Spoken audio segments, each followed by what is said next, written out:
ঋত্বিক দাদা, পরম দয়ালের পুত পবিত্র পাঞ্জাধারী গর্ভবৃন্দ, বিশ্বপান দাদারা ও মায়েদের প্রতি প্রত্যেককে জানাই আমার প্রণাম, শ্রদ্ধা, ভালোবাসা ও জয়গুরু।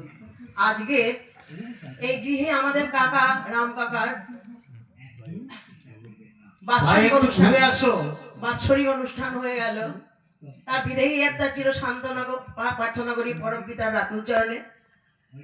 একটু আগে বক্তব্য রাখছিল দেবগ্রামের একটু ভাই, ঘুরে আসো অন্য দিক থেকে, ভালোই লাগছিল,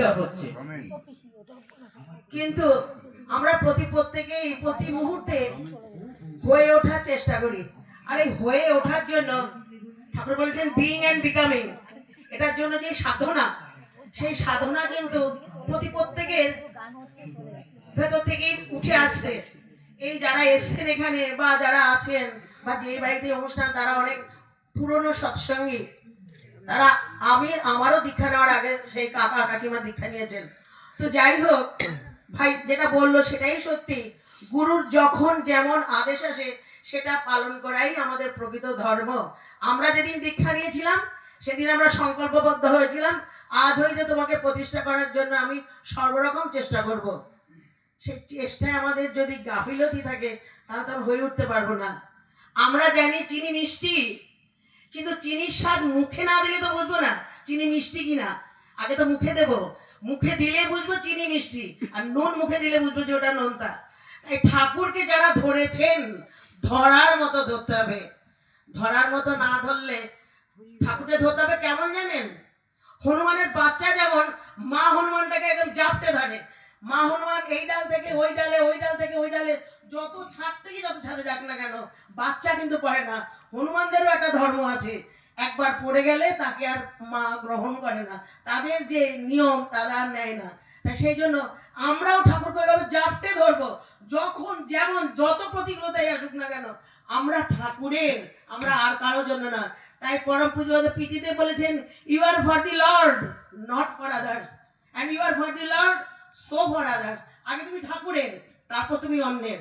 আগে যদি আমরা ঠাকুরের জন্য সমস্ত কিছু, আমার আমার যে অস্তিত্ব, আমার সত্তা সবটুকুই ঠাকুরের, আমার সমস্ত কিছুই ঠাকুরের। তাই ঠাকুরকে বাদ দিয়ে কিছুই হয় না। সেজন্য মহাপ্রভু বলেছেন আচার, প্রচার, নিবেদন। আচার মানে যজন, প্রচার মানে যাজন, নিবেদন মানে ইষ্টভীতি। এই তিনটে যদি আমরা সঠিকভাবে পরিপালন করি তাহলে আমাদের কেল্লাভ হবে। আমরা একদিন সেই মোক্ষ লাভ করবই। যজন যাজন ইষ্টভীতি যারা সঠিকভাবে করেন, নাম ধ্যান করেন, ইষ্টের আদেশ পালন করেন, তাহলে মানে তাদের মানে হয়ে ওঠার জন্য ভাবনা থাকে না।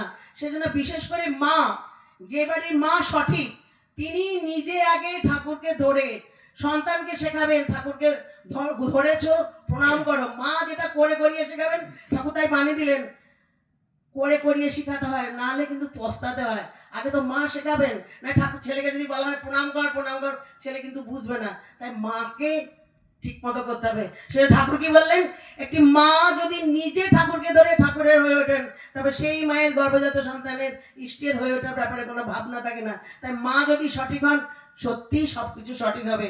দেবগ্রামের ভাইটি খুব সুন্দরই বলেছে যে আমাদের হয়ে ওঠার জন্য ধর্ম অনেকেই অনেক রকম ভাবে ব্যাখ্যা করে।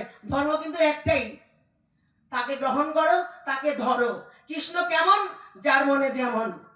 সেজন্য প্রশ্নশাস্ত্রে বলে যা দেখো এই বিশ্ব ব্রহ্মাণ্ডে তা আছে আমার এই সাড়ে তিন হাতের মধ্যে। আমার এইখানেই সমস্ত আছেন। আমরা কিন্তু এদিক ওদিক ঘুরে বেড়াচ্ছি, কিন্তু আমাদের ভেতরেই কে কে আছে আমরা নিজেরাই জানি না। শুধু তাকে চালিয়ে নিয়ে যাওয়া, হয়ে ওঠার জন্য তার জন্য মন প্রাণ তাকে সঁপে দাও, তাকে বিশ্বাস করা, তারপর নির্ভর করা। তাই ঠাকুর বলেছেন আনকন্ডিশনাল সারেন্ডার করো তার কাছে। তার কাছে সারেন্ডার না করলে ধরলাম ধরলাম না, করলাম করলাম, তাহলে কিন্তু কিছু হবে না। ধরতে হবে ঠিক সেইভাবে, তবেই করার মতো করা হবে। এই বলে উপস্থিত যারা এসেছেন প্রত্যেকের মঙ্গল কামনা করে আমি আমার বক্তব্য শেষ করছি। জয় গুরু।